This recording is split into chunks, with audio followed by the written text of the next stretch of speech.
Be 100% honest that I was not expecting to do another book review so soon after doing the last one, but that's okay.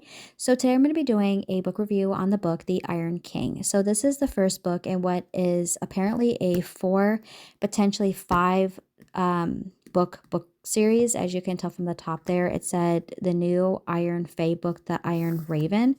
I am not familiar with this book series or this author, so I'm gonna have to do my research on that. But this book was very good, and so let's go ahead and do a book review.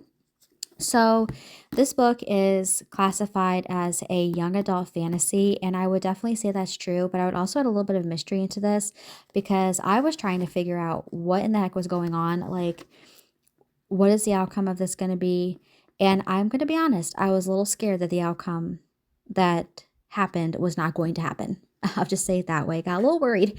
I'm actually going to give this 5 out of 5 stars. So I'm going to go ahead and quickly read what the back of the book says so that we get a basic idea of what the book is. So this is the back of the book. It says, "My name is Megan Chase. In less than 24 hours, I'll be 16. Countless stories, songs, and poems have been written about this wonderful age. When a girl finds true love and the stars shine for her and the handsome prince carries her off into the sunset. I don't think it will be that way for me. Something has always felt slightly off in Megan Chase's life.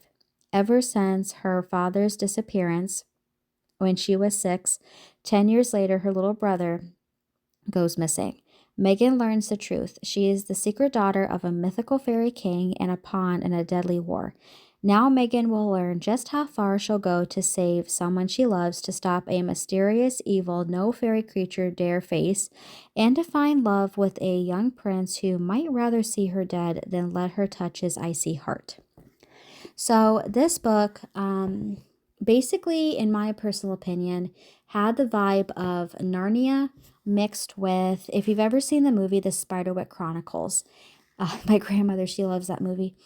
Um, that's kind of what this book reminded me of. Like the Spiderwick Chronicle vibe I got was based on how like they described each of the creatures that she encounters. That's what that kind of reminded me of. And Narnia, in the sense, like she has to go through these doors to new kingdoms and all of those different types of things. And she does have an animal companion with her, a cat, which again, also, even though in Narnia there is a lion, um, there's still that animal companion. So basically, from the front top of this, from the beginning of this book, this girl is not happy about her life. And when her little brother goes missing, she decides that she wants to figure out where he is. However, when her brother goes missing, she finds out that her best friend is actually part of this kingdom. And he was sent to the mortal world to protect her, to watch her, because these creatures have been watching her since she was little. And she has always noticed that there's things that seem off in her life, and she doesn't realize until going through this whole story, she doesn't realize that these creatures are actually watching her because of who she is and who her father is. And she doesn't know that her father is in fact this fairy king.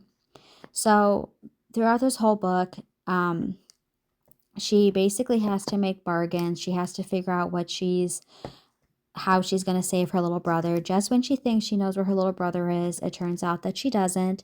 And I will be honest, I was a little scared that she was not going to find her brother in the end, but she did. And basically, at the very end of the book, her mother confesses who she truly is, tells her that when she was little, she thought that she could keep it from her because she didn't know how to tell her, "You're part of this kingdom. This is who your dad is." And she thought that moving her to somewhere new was going to stop everything from happening to her. And it did not. In fact, it actually got substantially worse. And they took her little brother because they wanted to get her to this Iron King. And it was really good. Now, I will say though that there was some language in this book that I did not think needed to be in the book. Um, the first time I read the F word in this book, I literally put the book down on my leg and was like, "Did you really have to include that?" but I feel like swearing in books is just common now. And for me personally, since I am a very strict no spice reader, I personally think it is harder to avoid swear words in books than it is to avoid spice, which sounds really sad, but that's just, I feel like that's just the way it is now. But yeah, I really enjoyed this book and I would definitely recommend this for younger readers because there is no spice in it. Like I said, there is some mild language. I'd be mindful of that. But the whole story is really, really well written. And if you are a fan of like Narnia and like I said, that Spiderwick Chronicles movie I talked about, you're probably going to really like this book. And like what's so funny is my family and I, we went on our first camping trip of the year this past weekend and I took this book with me. This was one of the few books that I took. And while we were out camping, we went to a bookstore and I found the second book and I just had to get the second book because I was like, I'm going to want to see the second book. Um, Now, do I intend to read the entire series? I hope so because I really like the first one, but obviously sometimes like the first book can be really good, the second book can be really bad, or the third book can be really good, the fourth book can be really bad. I'm hoping that this book series is going to be one of those book series that I recommend, like I always recommend type thing. But yeah, so we'll see how I do with the second book. I don't know when I'm going to get around to reading that. I would like to read it soon, but yeah, as you can see, I basically read this in like 2.5, almost 3 days. Actually, I did read this in 3 days, and it was really, really good.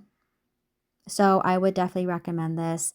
Um, but yeah, like I said, the Spiderwick Chronicle vibe was very, very strong in this book with the way they described the critters, and the Narnia vibe was also very, very strong. But yeah, I really enjoyed this, and like I said at the beginning, I'm gonna have to do some research on this because there might be a fifth book to this series that I do not know about. So I hope that this was enjoyable.